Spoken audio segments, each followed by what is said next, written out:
Safecast is an international, volunteer-centered organization devoted to open citizen science for the environment. It was formed after the Fukushima disaster in March 2011, in response to the lack of trustworthy radiation information given to the public. Since then, Safecast has enabled people to easily monitor their own homes and environments. Nowadays, it's considered one of the most important independent sources of information on radiation issues in Japan and elsewhere. We had the chance to meet two members of Safecast at the workshop on environmental mapping organized by the International Center for Theoretical Physics, ICTP, in Trieste. It's a project created just few weeks just after the Fukushima disaster in 2011, and we were wondering where this idea came from first, and which was the original mission of this project. Actually, the project began the day after the disaster began, so it was on March 12th, 2011. It wasn't called Safecast then, it wasn't nearly as developed as it is now, but it began with the three co-founders.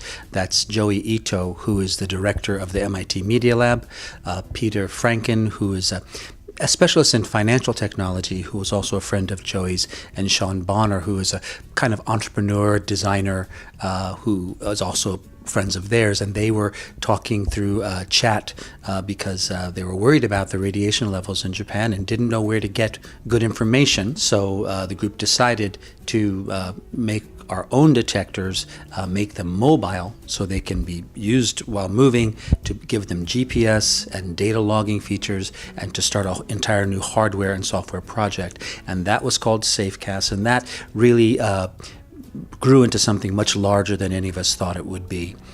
To talk about the vision and the purpose, on the one hand, it began with the need to measure radiation in a sort of emergency situation, and this was partly because the government information was not very good. People were not trusting the government, so we believed that citizen science, citizens measuring their own data, would be more trustworthy and be able to be seen as more independent and credible.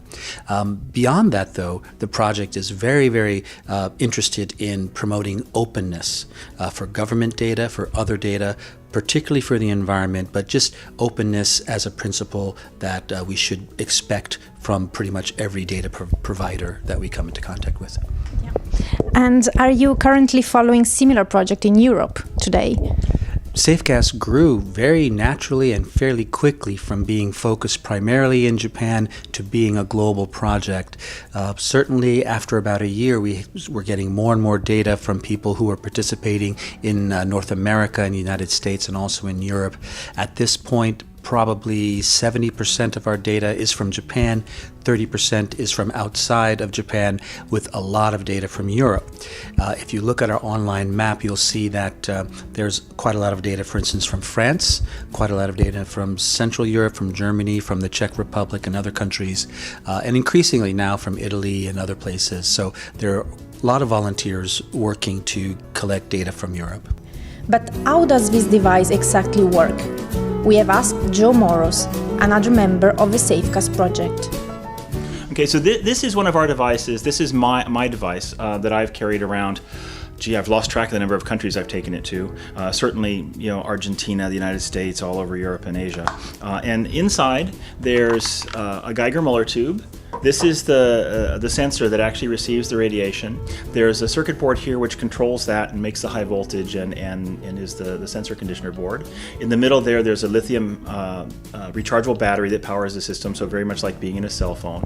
And then on the top we have a GPS receiver to get the location and the time, which is critical for making our measurements.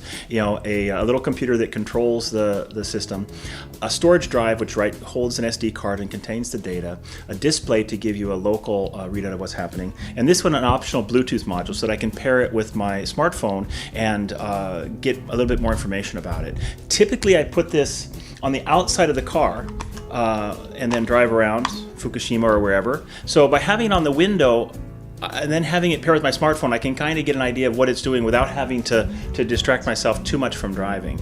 And It collects the data, which we then upload to our database, and someone will look at it. And if it's the data has not any obvious errors, then it'll get approved, and for everyone to see and see where I've been and what the radiation was there.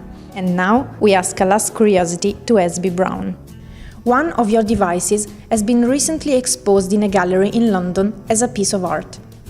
How did it happen? Do you want to tell us more about that? The exhibition in London at the Belmarsh Gallery was really, again, surprising to us because we were invited to participate kind of as artists in a group show of sculpture.